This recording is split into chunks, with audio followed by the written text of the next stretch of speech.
Good morning. We're going to give it just a minute here before we get started. Let everyone's audio connect.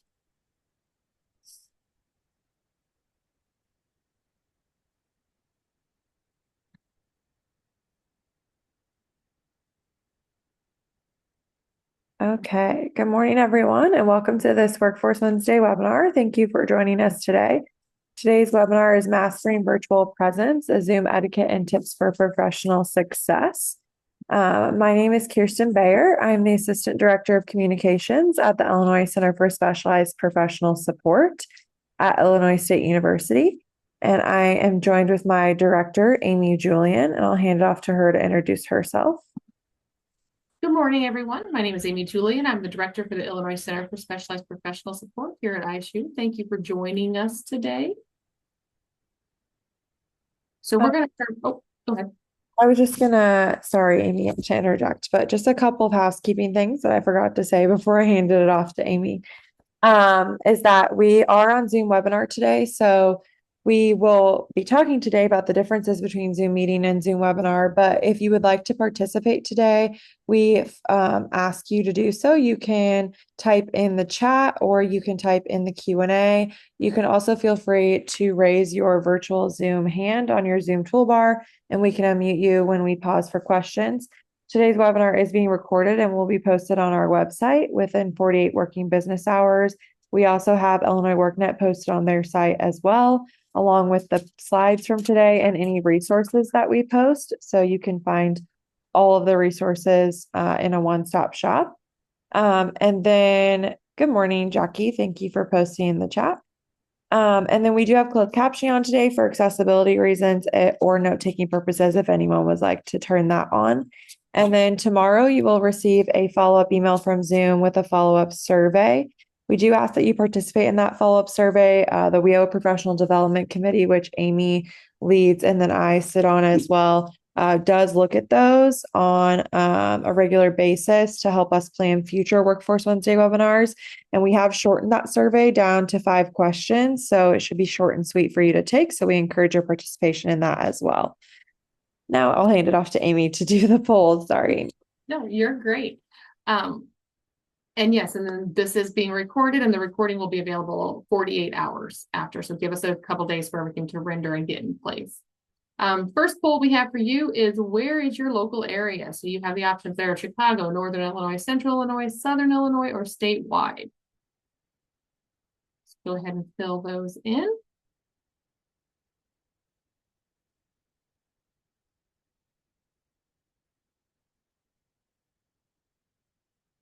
And the survey says we have a mix of all over the state. So quite a few that are statewide: Southern Illinois, Central Illinois, Northern Illinois, and Chicago. I believe everyone in Chicago, Northern Illinois, and Central Illinois are getting some form of snow today. I'm hoping Southern Illinois, you guys are being spared, but I'm not really sure. So happy you're with us on this lovely snowy day. Which partner is our next survey for you? Which partner do you best represent? And there's quite a few options there. 1 second, let me get that launched. There we go. So you have the option of Title I, Title II, Title III, Title IV, any other workforce partner, stakeholder, or the state or local workforce innovation board. So just kind of getting a sense of who is in the room with us today.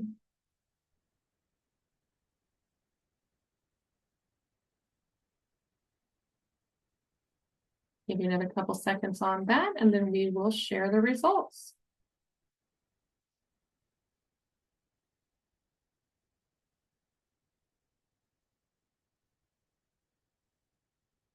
It looks like the majority of you are with Title I, Adult Dislocated Worker and Youth Programs. We have quite a few from Title II, and then quite a few with the other or state or local workforce board. So thank you all for joining us today. I do understand it is Lincoln's birthday, so that does have a few individuals who possibly are off today. But I know the majority of the state is up and going, so great to have you with us. So as we talk about virtual platforms, we want to get an idea of which one you use the most. We're going to really, again, this is really around Zoom, but do you use Zoom? Do you use WebEx, or have you been on Microsoft Teams? So which virtual platform do you use the most frequently? And it is multiple choice. So if you use our team at ISU uses Zoom as well as Teams for internal things, and then we use WebEx when we have meetings with the states. So really, our team is well versed on all three. So if I was taking this full, I would select all three.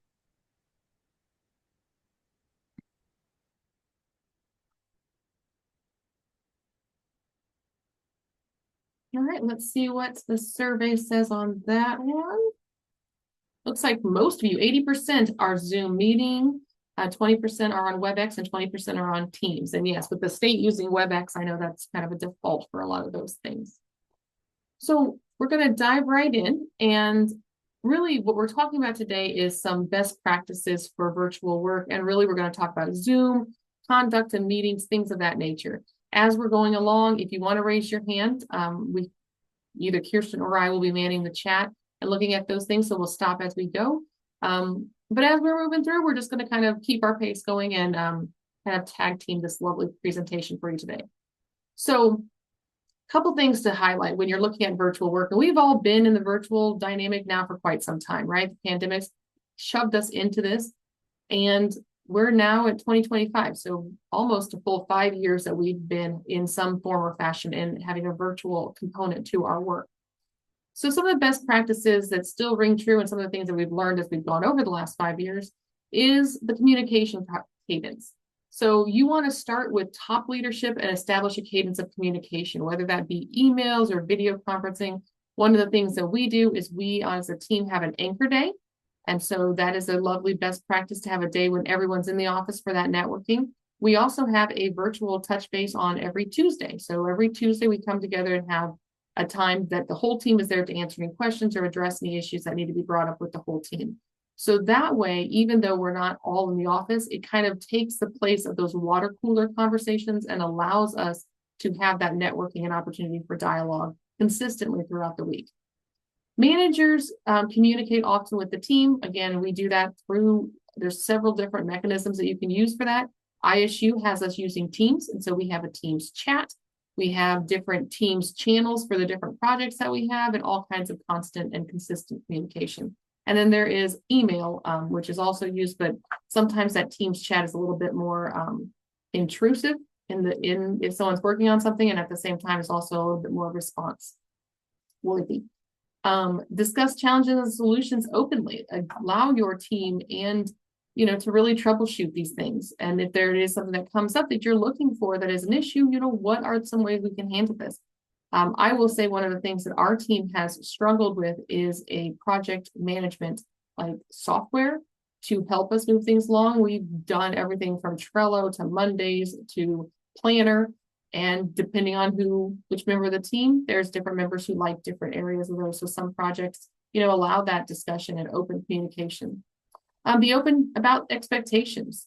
If you are a manager, if you are leading a team, if you are a leader of an organization, be clear on what your expectations are for your team, because otherwise there can be that kind of lost in translation mission or missing of communication. So and it's quite interesting, even at our institution, there are different concepts of working from home.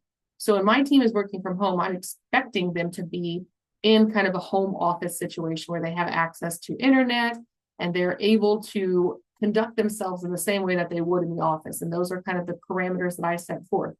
Though I have other teams at the university that we've talked to that when they're working remotely, their idea is for them to be out in something that kind of de-stresses them. So they want them to be like traveling or working from a remote location, not necessarily equipped in the same way as a home office. So be very clear in your expectations, because remote work or virtual work does kind of open up that can of worms.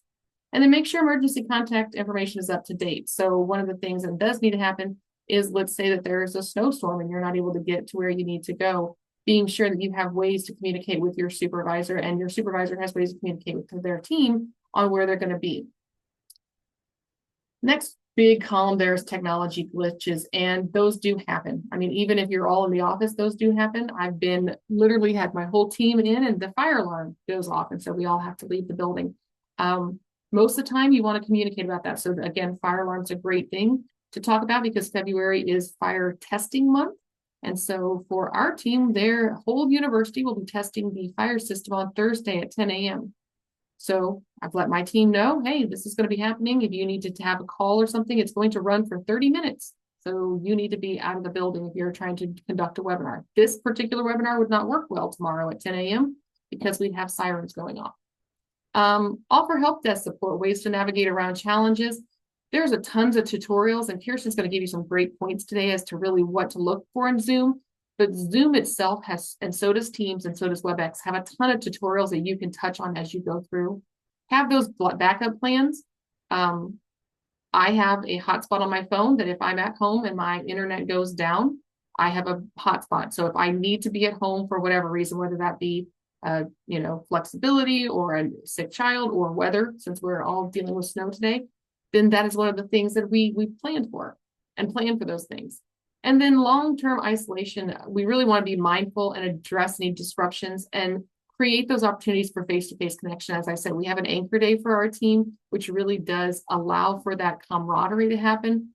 And there's also just a different level of dialogue when you are conversing online versus in person. And so set up those opportunities for your team to be able to, even if they are a statewide team, to be able to converse in person. A dedicated space is important, not only for you working at home, but also for your team to come together. And then encourage daily routine. That is something that we've talked about since the beginning. Like you need to have a routine, get up, go through your normal routine. I know there through 2022 and into 2023, there were people, working from their beds and just like waking up and putting their computer onto their lap and starting working. And that's just not a healthy cycle to get into. So we really encourage you still to this day to be aware of stick with your routine and have a workspace that you go to, whether that be in your home or if that is something that you're doing. And then take extra time to talk to people, like having those conversations, having real connection is very different psychologically than a text, an email, or a Teams chat. And so having that time to actually talk and interface with people is very important to your mental health and to success. So we're going to go on to the next slide. And look at really maximizing that virtual engagement. So this is something that's just a best practice across the board. Before you have any meeting or anything, set an agenda and send out ahead of the meeting. Let people know what they're coming into. What is a poor practice is putting a meeting on somebody's calendar that's just like, Kirsten Amy meeting, and I have no idea what I'm walking into. However, if we have an agenda or if we say we're going to meet about, coordinating to plan this webinar, or getting our ducks in a row for the webinar, things like that will help people come prepared, which is kind of what we're going to get to later. And then also just setting that agenda. Test your technology and send out instructions. If there is something that you're not using, so I know there's some discussion right now about Teams now having a webinar platform. Great, but a lot of people aren't going to know how to use a Teams webinar platform because they haven't used that before. So how do we, as people who are planning meetings, make sure everyone's aware of what platform we're using? And then during the meeting, introduce everyone, allow a minute or few to connect personally, build that time into your agenda because it's going to happen. And if you do a really too tight agenda, you're going to run into, they're getting into your time for content. Offer polling and chat functions. Having that chat available for individuals to talk is really helpful. Look at a facilitator or a note taker. Have those assigned. So who in the meeting, especially when you're looking at a business meeting where you're trying to get things done, who's going to be the facilitator for the meeting and who is going to be taking notes or taking minutes or taking, those kind of things to make sure progress moves forward. One of the things that's really important is using that video to connect. And depending on who your leader is, they're going to say, hey, we want to make sure videos are on. But set that expectation ahead of time because, again, let's say that someone woke up this morning and they had 3 feet of snow outside and they got up and they had to shovel the driveway so somebody else could get to work.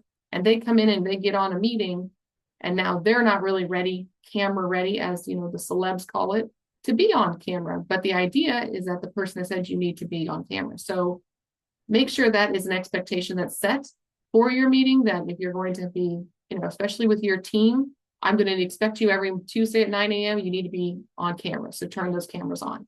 or say it as you get on there and see if they're willing to do that. Don't be afraid to call on people during a meeting. I think that's that's kind of the teacher in me coming out, but just a side note, Kirsten and I both do teach, so that does come out from time to time, but it's good to call on people and asking opening-ended questions that allow for dialogue. And don't be afraid of silence. It's really absolutely okay to sit and wait for a response, because that is where you really get people to be able to have those conversations. Avoid multitasking and stay focused. And that also will come to the calling on people. Like when you meet with your team, set the meeting so you don't need a 2-hour block if you're meeting every week, but maybe set the cadence that you're going to be calling on people so they know they need to be paying attention. Also, make sure that you set that expectation. Hey, I don't want you checking email right now. I don't want you looking at other things. I need this time with you because decisions are going to be made and they're going to impact the way we do business. And then encourage your team or your people or whoever's in the meeting to use that mute button to avoid background noises. There's also a really fun aspect of Zoom that allows you to mitigate the background noise. And I will say, as someone who has dogs at home, and I have a lab who has a very large, loud bark, the Zoom background noise cancels him out. We do not hear that. So if, Amazon's delivering something on a day that I'm working from home and my dog starts barking, it makes me uncomfortable, but my team does not have to hear that, or whoever I'm in a meeting with does not have to hear that. And then after the meeting, be sure you have those follow-up with notes and actions. And this isn't just for virtual. I think these are just best practices across any meeting. Setting that agenda, following up, making sure everybody knows what's going on is a really good practice for any meeting that you're going to have. And as Kirsten put in the chat, be comfortable with the uncomfortable. So be comfortable with that moment of silence to just allow people to process and think. So moving to the next slide, working in a virtual environment, really, these are the pinnacle points of that. So the communicate, the routine, the office space, home technology, staying connected, and don't sit too long. I'm going to just kind of touch on these because a lot of these things we've talked about as I've gone through already, but establish those expectations with your manager. And as a manager, establish those expectations with your team. Hey, we're going to have conversations at this time, this time, and this time. Everyone is very busy, and we know that. But also, if they have an immediate question, how did they get a hold of you? If they have well, it's a question, but it's not about an event till October, so I can wait and talk to Amy about this on Tuesday versus, oh my gosh, this is something that needs to be done today. Be sure you set your hours. Some entities allow for flexible scheduling, and you need to not only share that with your team, but also if you have an employee who's working a flexible schedule, they need to let the rest of the team know that.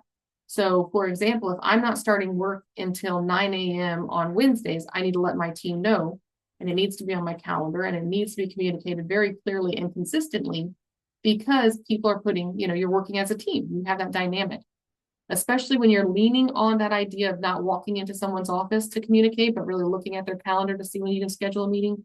You want those hours and check-in times to be set and defined. We've talked about the routine, the importance of routine, also the importance of just starting at defined and end times. Let your team know what your workday is. Most of us have that 8 to 4:30 workday.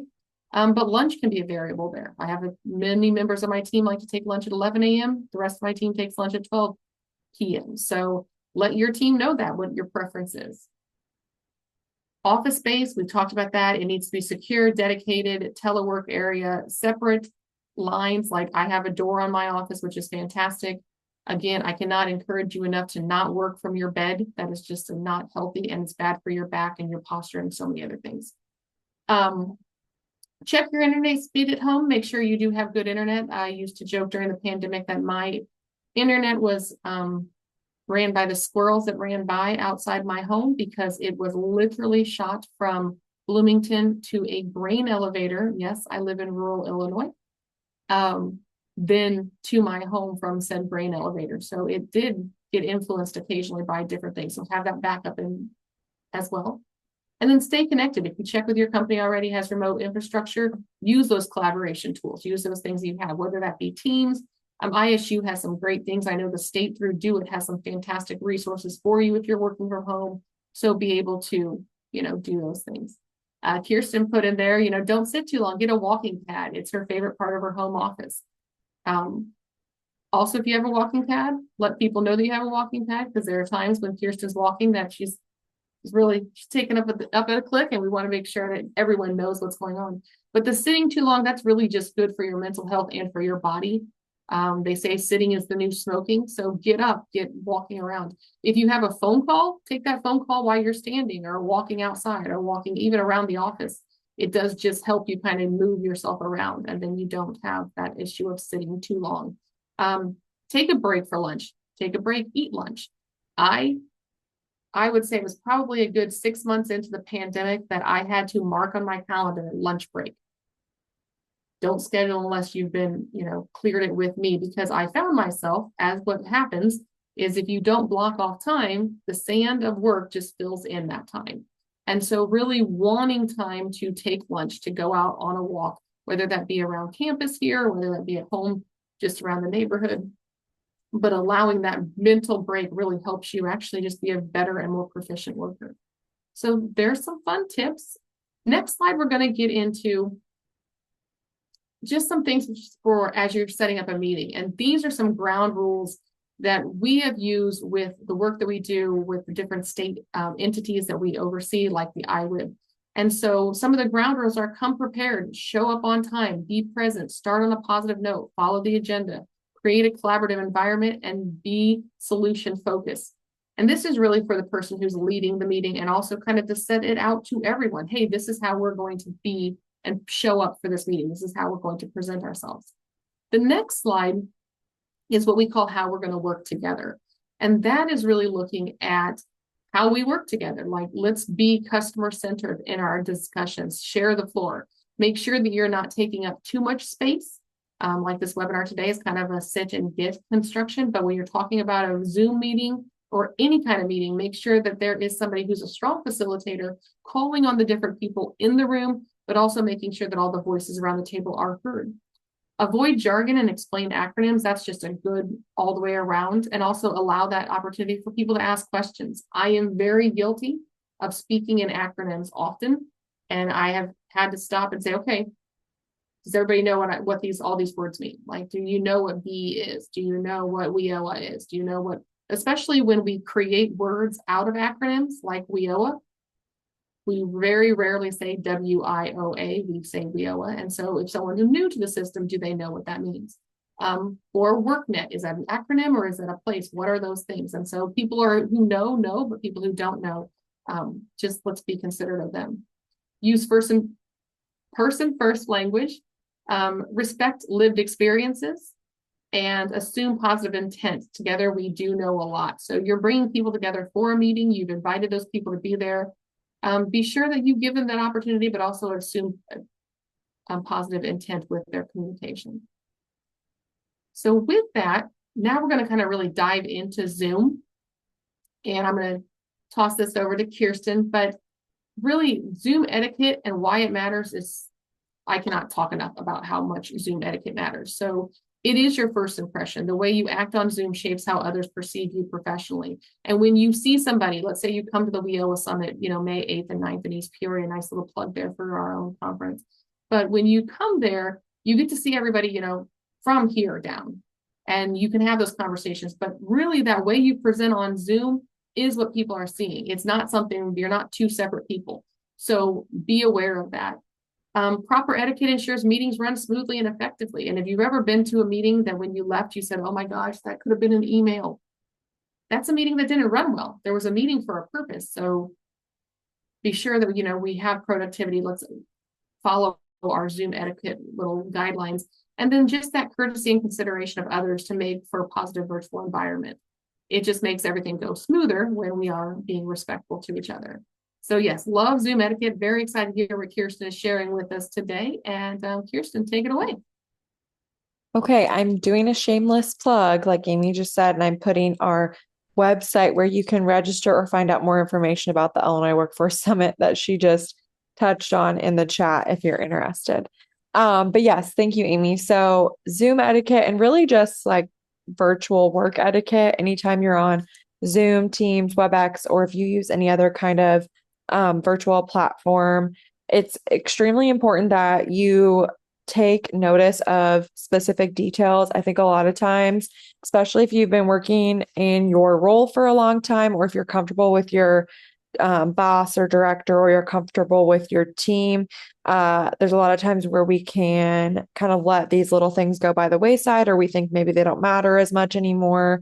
Or maybe like I know a lot of people within the state, you travel for work, so you're taking calls in the car, or you're taking um like calls on the go, or when you're traveling or in a hotel or whatever, but it's still pertinent that you have a first impression when you're on any kind of work environment and just remain that professionalism.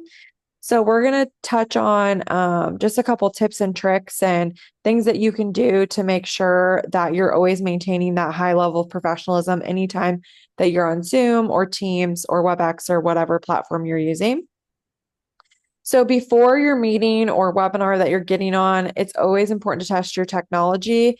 I have a great computer and I'm a Mac person. I love my Mac. It hasn't let me down yet, knock on wood. However, I do feel like I've noticed that it happens to a lot of my team members that if they don't test their technology before a webinar or before a meeting, that's usually the time when it like everything goes kaput, and they get the black screen of death, or their Zoom like randomly decides to do an update or something like that, right? So making sure you test your technology, getting on, like, a best practice in our office is that anytime we're getting on a webinar specifically, where we're going to have an audience, we always get on 15 minutes early.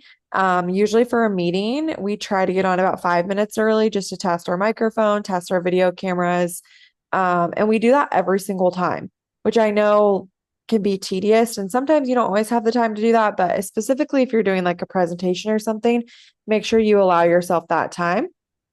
Check your background. I know a lot of people are familiar with Zoom virtual backgrounds. I know Teams has backgrounds. I don't believe WebEx allows you to have backgrounds, but I'm not for sure. Um, if someone wants to, feel free to chime in, You please can have do. backgrounds. Yeah, there's backgrounds in WebEx. Okay. So every platform has virtual background. So if you don't have a clean background at your home office, or even, I know some people in their working office, there's books and papers all disarrayed. Just make sure you have a clean professional background. It's pretty easy to create a free virtual background. I have a virtual background with every single one of our logos for every single one of our projects. Amy likes to switch up her virtual background using like a different office setting for different times of the year. She has like a spring themed one and like a summer themed one where it's like looking out the ocean. So she likes to do it for that. But whatever floats your boat. I mean, you can use your real background as well. Just making sure that whatever's behind you is clean, nobody's walking past you, or like Amy said, I have 3 dogs at home. So sometimes my dogs like to get in my visual. So just making sure I have that virtual background so they're not disrupting the flow of the meeting or the presentation or being a distraction. Obviously, dress professionally. Whenever you're on a platform, we know that you only have to be professional this up. So just dressing professionally. I know when I work from home, I don't like to wear makeup. And so a lot of people probably feel the same if you wear makeup. And for me, I just wear blue light glasses, which kind of helps me look a little bit more professional and hide my face. But if makeup makes you feel confident, or doing your hair or whatever, but making sure you're not wearing a hat, and just making sure you have some sort of professional looking top on that's not distracting. And then making sure you have all your materials prepared. I think that goes without saying, but whatever works best for you. I know that in our office and in my home office, I have dual monitors, so I'm able to have my notes on one screen, the presentation on another. But with that being said, I know a lot of times when I've gone to presentations, if people have dual monitors, sometimes they're not always staring at the screen with their camera. They're looking like over here at their notes. And so making sure you're not doing that, that's not really professional. You're not giving your full attention to the people that are in the Zoom room with you. So just taking notice of those small details, I really do think they matter. And they kind of go into just maintaining your ethos and your credibility throughout your presentation or throughout the meeting. Making sure you have that first impression, that initial credibility that you've established with your Zoom background, testing your microphone, testing your video, dressing professionally, etc. And then making sure you continue to have that credibility throughout with having prepared materials.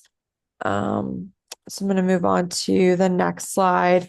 A couple of other tips is to always mute when you're not speaking. I also find that this helps me to continue to pay attention. So, like if I'm in a meeting, I'm typically taking notes. However, if someone else is speaking or, we're talking about a topic that maybe doesn't necessarily pertain specifically to me, for that 5 minutes or whatever is on the agenda, then sometimes I find myself kind of like zoning out. And what helps me to not do that is that I'm constantly mindful of when I'm not speaking to have my mouse on my mute and unmute button. So I know that whenever I'm not speaking, that I'm muted, and when I am speaking, that I'm unmuted. And this just also helps to reduce background noise and kind of improve audio quality because as we're all accustomed to now, um, it can be very easy to talk over one another when we're on a Zoom, because Zoom can only catch one audio at a time. So it's not as free flowing of a conversation in the communication process as it would be if you were in person. Because when you're in person, you can sometimes still hear someone even when you're kind of still talking. That overlap is more fluent as opposed to Zoom, it's not. So that helps as well. Using your video, I think it's important to maintain those expectations. Sometimes there's moments where, like, if Amy's traveling for work and she has to take a call in the car and she's driving, she's not going to have her camera on, but the rest of our team does. And so we're able to engage with each other. So setting those expectations ahead of time. And usually, like in those instances, those are internal meetings, right? She's not meeting with, she's only meeting with her team. So setting those expectations for whatever the audience is, to keep your camera on or to have it turned off. Maintaining eye contact, like I said, there's nothing worse as an audience member. Maybe some of you can attest to this, but for me, I'm speaking personally, than when I'm listening to a professional development training or someone speak on a meeting and they have notes and they're looking over here or they're looking down. It's just distracting to me as an audience member. So making sure that you maintain eye contact with your camera, and the other people that are on your computer participating in the meeting that have their cameras on. Making sure you use the chat for questions and Q&A. It just shows that you're participating just like you would in a regular meeting in person. You would probably be thinking of questions, taking notes, etc. So I use the chat a lot of times, even if like I think of a question or a topic that I want to bring up, but the other person isn't done speaking yet. A lot of times I'll just like write a quick note for myself in the chat and I just won't post it. Because I want to make sure I verbally say it out loud. It's just a reminder so I don't lose my train of thought. So that's a good little tip. And then multitasking. It's so easy to multitask when we're not in person. I'm guilty of it. Amy's guilty of it. We're all guilty of it. But just maintaining your focus on the meeting rather than checking emails or doing other tasks. I know that AI, and I see that someone has like an AI note taking app on here right now. I know the AI and there's other note taking apps that people are using a lot of times now, which to me, that's great. They can be really beneficial as like a backup, but I still personally sit on meetings and take notes as I normally would because it helps me pay attention.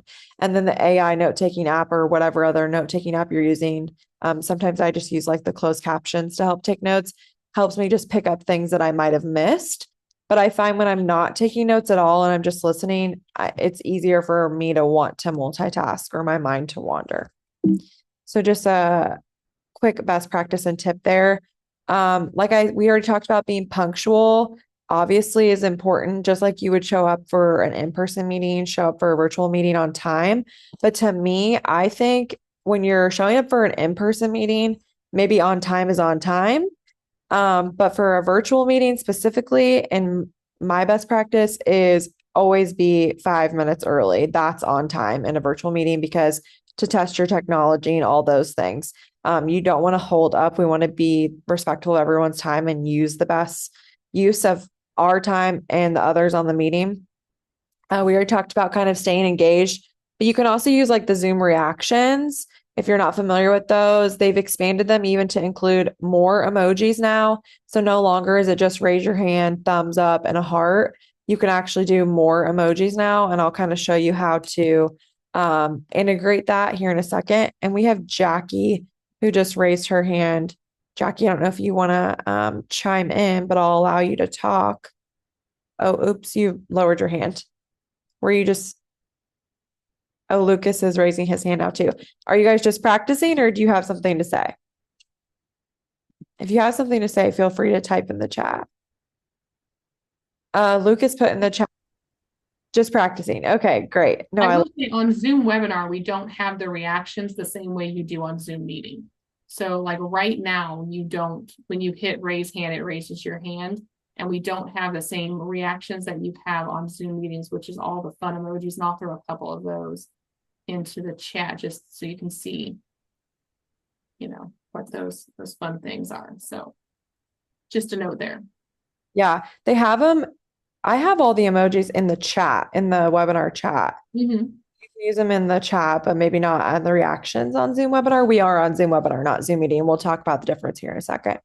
But yeah, Lucas, I love, and Jackie, I love that you guys were practicing. Please continue to do so.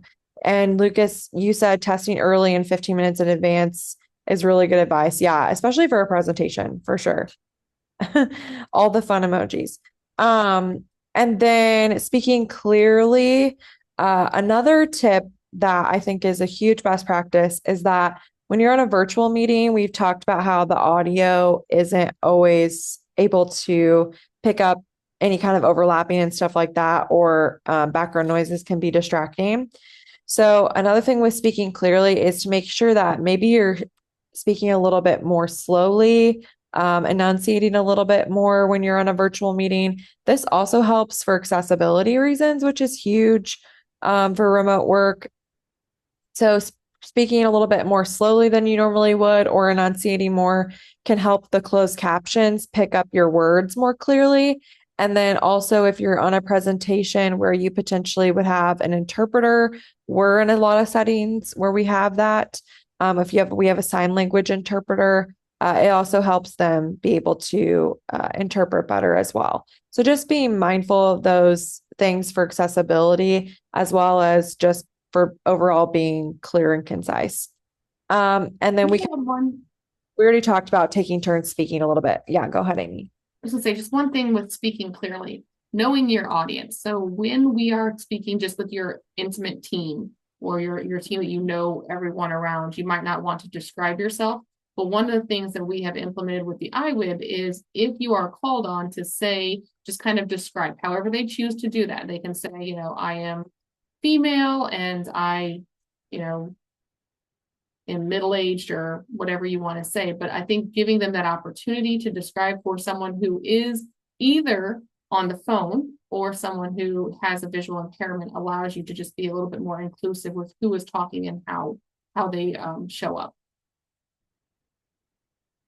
Yeah, no, that's good, Amy. So like, for example, I would describe myself as a young Caucasian female, mid 20s with glasses and brown hair. So something along the lines of that. But it's however they want to describe themselves. Making sure that you're using the mute and unmute button wisely. I think that, like I said at the beginning, whenever I first started talking, it's been 5 years now working in a remote setting of some capacity. Even if you're fully in the office still, I think a lot of times we're working with other areas within the state. We're doing statewide work. So remote working has made it a lot more accessible and easy to have those meetings with a facial component as opposed to just a phone call, which is great. However, like I said, sometimes we get a little too comfortable. I think with Zoom, 5 years in, you might be getting a little too comfortable. And we have had instances where people are not paying attention or doing what they're supposed to be doing, or they get distracted. Maybe you have other family members at home or children, or pets, animals, whatever. So just making sure that you're using that mute and unmute button wisely, always double checking it. Especially if you're taking Zoom call or a WebEx call or something like that on your phones. Like if you're traveling for work, phones are weirder. The mobile app is weirder than the desktop app for Zoom. So just double checking that your microphone is muted when you want it to be. Avoiding those interruptions. Let the speaker finish before you start talking. That's why note taking is important because it helps me not lose my train of thought and while also not interrupting the person. And then just having clear and respectful language, maintaining professionalism, and just being mindful of your tone of voice, because we can still hear tone of voices on Zoom. And that's why I think also it helps to have your cameras on because then you can see people's facial expressions as well. Yeah, Amy put in the chat, if you need a break, put BRB in the chat and then step away to address something that comes up. Yes. So just yeah, Lucas put, you're saying be careful not to say something you would regret. Yeah, just being mindful of like if there's any background noise. Like for example, my husband is a firefighter, so he works a 24 on shift, 48-hour off shift. So when I'm working from home, sometimes he's home and he'll have the TV on really loud, and sometimes like the TV show he's watching maybe isn't always the most appropriate TV show, like it has cuss words or something like that in it. So just making sure that my microphone is on mute or I have the suppressed background noise on, which I'll show you how to do that trick here in a second, to make sure that, his TV show isn't interrupting my work call. Also telling him to turn the TV down too, right? But I digress. Is sipping coffee or another drink impolite or an unprofessional thing to do? I don't think so. Especially if I'm presenting, I always have a water because my mouth gets really dry as I'm talking. But yeah, Amy said maybe shut your camera off to blow your nose, or like if you have to cough.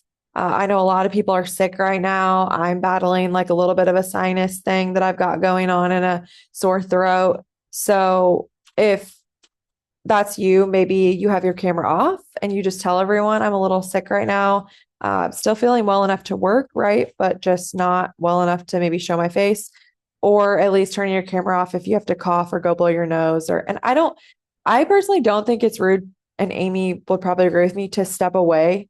And I think put that in a chat because if you were in person and you had to go blow your nose or you had to go to use the restroom, you would step away from the meeting. You would excuse yourself, right? So just like you would do that in person, I don't think it's rude. I think it's actually a best practice to do that in a Zoom meeting as well. There's no reason for you to take your Zoom meeting with you to the restroom to blow your nose. So, Amy, did you want to chime in? Nope, that is exactly what I wanted to say. If we were sitting in a conference room, all having or in a presentation at a training, and you needed to use the restroom, you would not take us with you. So it's just a good practice to, follow those same ideas of etiquette.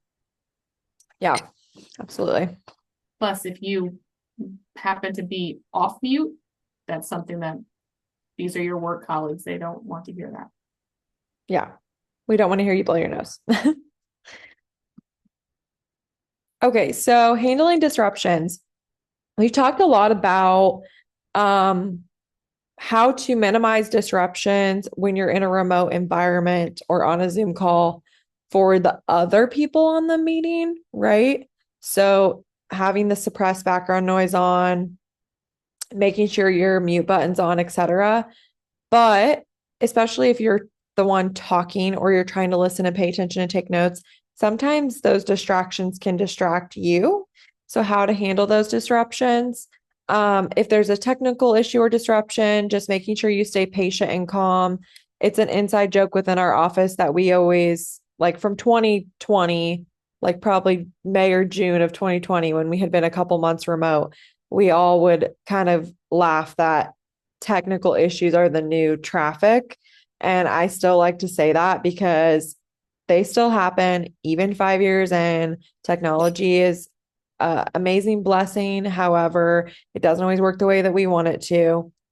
So just being mindful of that, staying patient and calm. There's nothing wrong with starting a meeting a couple minutes late to make sure that everyone has all their technology working. And maybe plan for that in your meeting, like allow that buffer time. Amy is really good about anytime that we have a meeting, she always plans for the first 5 minutes is kind of like introductions. Hey, how you doing? That small talk that you would normally have in an in-person meeting. And she does that also to allow for if anyone's running a little late or if they have a tech issue or audio issue, they have that time to figure it out. So that's kind of a best practice as well. Using the raise your hand feature is also good. I do that a lot. Sometimes when you're on a meeting with a lot of people, it can be hard to get a word in because you don't want to interrupt. Like we've discussed, Zoom can't pick up multiple voices at once. So raising your Zoom virtual hand is a good best practice. And then just, I can't stress it enough to try to address any tech issues prior to the meeting. That's why it's a best practice to always allow yourself that time to get on 5 minutes early. And if you are having a tech issue, just to make sure that you notify the host or the person who is in charge of facilitating that meeting or presenting on that meeting, just so they know kind of where you're at, having that open communication and transparency. Another thing that I've been trying to be a lot better about is waiting for the host to close the meeting so that I don't miss any last minute comments or anything. So don't leave the meeting until the host officially ends it. And also to say goodbye. You wouldn't just, I'm really bad about that. I need to be better about that. You wouldn't just like walk out of a room in an in-person meeting and not say goodbye to everyone that you were just talking to, right? So it's polite to thank the group and say goodbye before exiting. And then leave the meeting window open until you're fully disconnected, just to ensure that you've properly left before you've closed Zoom out. You wouldn't want to accidentally still be on a call whenever you get up to do something else. So just making sure that you properly close down Zoom. So just briefly, I wanted to touch on kind of the differences between Zoom meeting and Zoom webinar. So a lot of you are probably familiar with Zoom meeting, and we use Zoom meeting and Zoom webinar interchangeably within our office. And Zoom webinar is actually the platform that we're on right now. So it looks very similar to Zoom meeting. However, it's more of a presenter audience, kind of a sit and get format. I always like to think of it as like you're on a stage, you're a presenter on a stage with an audience kind of format, because the audience members have limited participation. They can type in the chat or the Q&A, or you can call on them, allow them to talk when they raise their hand. However, they can't just chime in interchangeably like you would be if you were in like maybe a small group discussion. So Zoom meeting is more of a small group discussion. Zoom webinar is more of that presenter format. And you have a little bit more control in a Zoom webinar platform as a host. You also can have a bigger audience as a Zoom webinar. So like our Zoom webinar platform allows for 1,000 attendees. So when we have bigger audiences, we use this. It also allows for more control in terms of ensuring that your audience members have their microphones off, have their cameras off, etc. So you don't have any potential things that would happen that you wouldn't want to happen. And the best use case for Zoom meetings is to have team meetings, small workshops, group discussions. You can do breakout rooms on Zoom meetings, Zoom breakout rooms, if you want to have those small group discussions, whereas on Zoom webinar, you cannot. So like I said, Zoom webinar is very much a presenter audience-based format. In Zoom webinar, like I said, you have more control. Zoom meeting, you can take away and give back the control of your microphones on Zoom meeting. However, that can be difficult to manage whenever you do have people who are trying to free flowingly have a discussion. You kind of have to let them be, you kind of have to let the audience members be in control of their microphones whenever you're trying to have multiple participation and discussion. So Zoom meeting is definitely better for that. But if you need more control, like if you're on a meeting where anyone from the public can attend, um, then it might be beneficial to do the Zoom webinar platform, just because you have to be the one to allow the attendee to turn on their microphone, or their video cameras. So just like today, where you as an attendee member, you don't have the access to turn on your microphone or video cameras, same format. So the best use case for Zoom webinar is webinars like we're on right now, online events, lectures, or large scale presentations. Mostly the key differences, like I've kind of touched on, is that meetings are for smaller, more interactive groups. Webinars are designed for larger audiences. The control of the host, how much control you want the audience members to have or not have. In a meeting, everyone can potentially participate, whereas in a webinar, only the panelists really can participate, and control the participation of the audience members. So if you need a more interactive and collaborative space, then Zoom meetings are the way to go. And then I wanted to just touch on the differences between Zoom versus WebEx. So Zoom is really user-friendly interface. It allows for breakout rooms, virtual backgrounds. You can touch up your appearance, all those fun things. I'll touch on a couple of those tools here in a second. And it also integrates with Google Calendar, Microsoft Office Calendar, and Slack, which is really nice. We have Microsoft Office Calendar. So when I schedule a Zoom meeting, it goes automatically to my calendar, which is really nice for just workflow, and I don't have to do multiple tasks. And then Zoom also I talked about that. Zoom integrates well. And then the use case, like we said, is primarily for collaboration, etc. WebEx is really great for security, hence why the state uses it, and prefers it. It's more corporate oriented feel. It does have live captions, virtual whiteboard. You can do WebEx events, which is very similar to Zoom webinar. So if you needed a more secure platform, Zoom has gotten way better with security though. And I've seen a huge change from 2020 to now with Zoom security for sure. But WebEx is typically more used for state or big corporations. The key difference is basically that Zoom is really focused on accessibility and ease of use, and WebEx tends to cater to more security, compliance, and integration. Zoom has collaboration tools for like smaller team discussions, like breakout rooms, which is really good for brainstorming sessions. WebEx is stronger for like large scale meetings. And then Zoom has a lot more customization than WebEx has, which is better for interaction.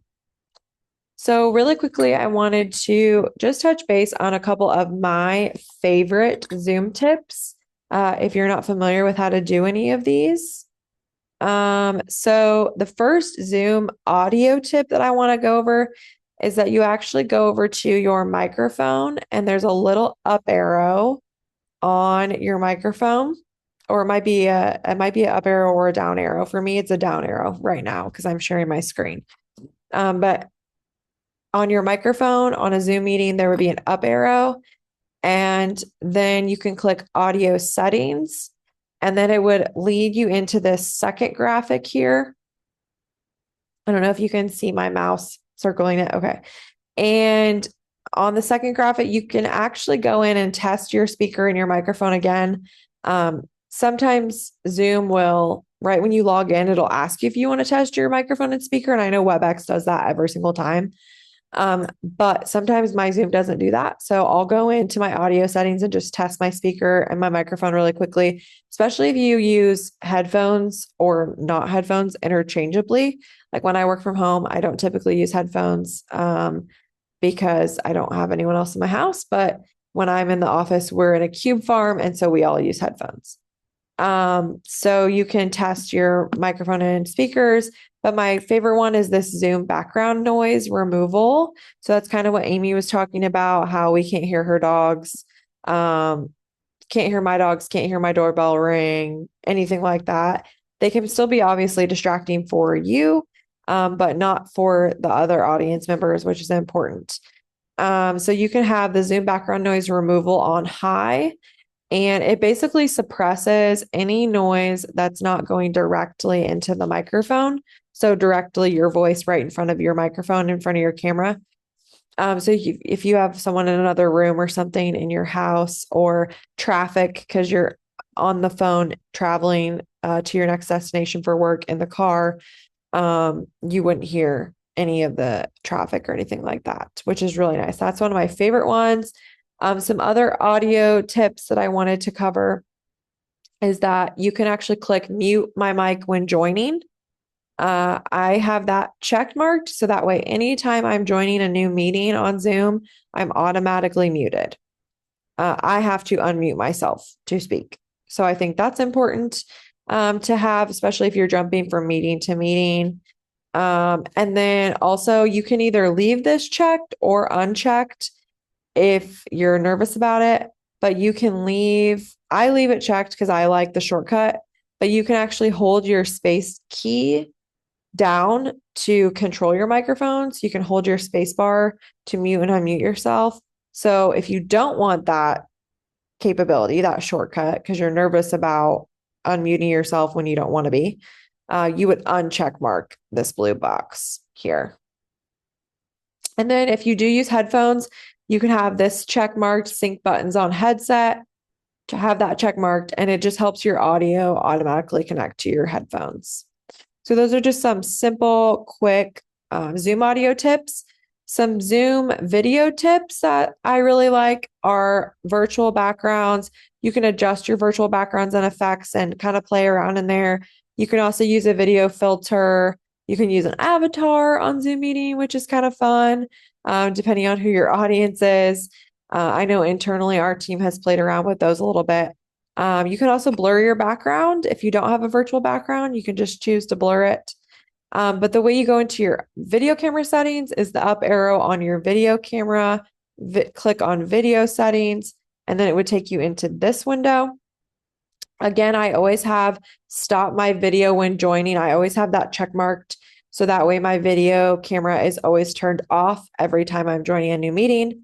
I have to manually go and turn it on. So I always have that check marked. And then if you're somebody who likes to stare at yourself when you're talking, I know I do that a lot, and you don't want to be looking at yourself when you're talking on Zoom.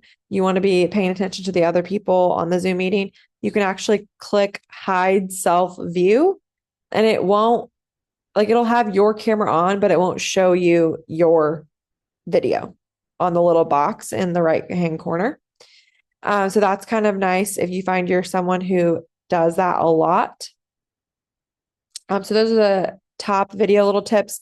And then also I would 10 out of 10 recommend buying one of these for your laptop, or they make them bigger if you have a bigger webcam on like a desktop, and you can have that shut. So I just shut mine off and or opened. And I always make sure I have mine shut anytime I'm joining a new meeting. It's kind of just like a second security measure for making sure that if I don't want people to see me with my camera off, or if my camera accidentally gets turned on, I still have that so nobody can see me if I want to make sure my camera is off. So that's kind of a good tip. Yeah, some PCs have privacy screens built in too, Amy said. Some other kind of Zoom general tips is if you have dual monitors, you can click checkmark use dual monitors. You can enter your full screen when you're starting or joining a meeting if you want to do that. I always like to have this one checkmarked, copy invite link when starting a meeting. I always have that checkmarked. So when I start a meeting, it automatically copies the invite link to like my copy and paste board on my desktop. or on my keyboard. So then if I need to email somebody or text somebody or chat somebody really quickly, the email invite link, because they lost theirs in their inbox or something, they can't find the Zoom link, right? That happens a lot, probably to you all. You can just copy and paste it really quickly, which is nice. Ask me to confirm when I leave a meeting. I always have that check marked because sometimes I'll accidentally click the leave meeting button. And so I don't want to accidentally click that. So it's kind of just like a thing that pops up and double checks that you definitely want to leave the meeting. Um, and then also some settings over here that I liked is you can pick your skin tone, which I think is really cool for just accessibility. You can have your animate these emojis on, which means you can pick out all those different emojis that we talked about earlier, as well as changing your theme here for any colors or things that you want to do. So I just thought those were some kind of cool things. Zoom has so many settings that you can play around with in here, even accessibility ones, like if you feel like you're hard of hearing. And so you can kind of check those out, recording ones, etc. And just some additional overall Zoom tips is to always make sure that you're staying professional, even though you're in your home setting. That's why Amy really likes for us to have like a home office. So it does kind of have that separation. Be mindful of your lighting. So ensure your face is always well lit and visible when you have your camera on. And then just to be aware of that background noise, but definitely turn on that high suppressed background noise feature because that's a really good trick and that definitely helps the background noise be eliminated. So that is kind of all that Amy and I have prepared for you all today. Just kind of a really overview, touch base, good touch point for being in this virtual setting for the last 5 years, just needing some refreshers and quick Zoom etiquette tips. We would love to hear if you all have any tips or tutorials or things that you've learned over the last 5 years. We would welcome that discussion, or if you have any questions, we would welcome that as well. You can type in the chat or feel free to use your Zoom virtual hand and we'd be happy to unmute you. I also know while you're thinking of any questions that Zoom has a support learning center. You could just Google Zoom Learning Center, I believe, and they have video tutorials of so many cool Zoom functions, like how to use the Zoom whiteboard if you want to use that for meetings, or if you're not very comfortable with breakout rooms, because breakout rooms can be a little scary to some people. Yes, there's the link that Amy just put in the chat. Perfect. And I know that WebEx, Microsoft Teams also has trainings like that as well. I'm not sure how many trainings WebEx has, but I know Microsoft has a lot too. Also, if you're familiar with LinkedIn training, if you have a LinkedIn, you might have to pay for some of them. But they do have a lot of free trainings as well on Zoom and Microsoft products and just being in a virtual work setting.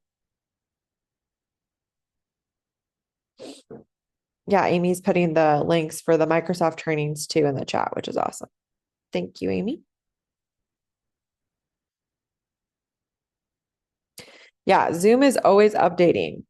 So it's always updating, it's always offering new skills. So just making sure, or new things, new technology that's coming out.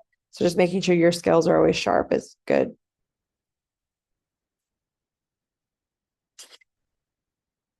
Oh, look, WebEx does have one. Amy found it. Good job. So, and just to think, like, if you hear of something and you're not sure, I know we've said, oh, we're going to put people in breakout rooms. I've had people reach out to me after the meeting and say, I didn't know Zoom could do that, or was no idea about the whiteboard or things like that. Google, ask. Like, those are great ways, and there's tons of resources out there. I do encourage you to look at the ones that are product endorsed. Like, if Zoom's giving you a training on how to do that, go with that training over, Bob's Zoom trainings. But Bob's Zoom trainings might be amazing. I'm just saying that the people who developed it do have some information on how to use it. Same with WebEx, same with Microsoft Teams. And Teams is changing. They're all updating and changing over and over and over again. If you think about where we were in 2020 and the Zoom platforms that we were on at that time, We actually during 2019, 2017 had a product called Go-To Meetings and Go-To Webinar, which is now dead. It has completely been absorbed or ran out of the market by these other three platforms. So things do change, things do modify and move along, but staying polished is not something that takes a lot of time, but is really a great return on the investment of your time. Yeah, the updates in technology have just been astounding. I remember whenever we were on the GoToMeeting and GoToWebinar platform, that if you had closed captioning on, even if you had your microphone off, the closed captioning would still pick up anything that you say. So, like if I was muted and Amy was presenting, and then like my husband tried to come into my home office or something, and I said, no, close the door, I'm on a meeting, the closed captioning would pick up that I said that, even though the audio wouldn't. So just the technology has really expanded over the last 5 years. It's kind of crazy to think about, but it's really cool. And it just goes to show you how important it is to keep your skills updated. And also keep the versions of your products updated. So we're at an entity, and I know Do It is the same way that they'll send out updates. Yesterday, there was a big update for all the Microsoft products that has been all over ISU. And those are things that I do encourage you to do, because most of the time that they're sending those out, that's for functionality and for use. And I have been on meetings where I had not updated my Zoom, and then it just locked me out. There's a point, just like with your phone or whatever, that if you don't update, it will lock you out and make you update. And so as you get those, I strongly encourage you, because I did not do it. I was too busy to update my Zoom. And then I walked into a Zoom meetings and I could not access because I had not updated my platform. So it takes a few minutes. You do have time to do it. And it's good to just every 6 months or so, make sure you're on the most updated version of those particular products. All right. So any questions from all of you in attending? Any questions for us?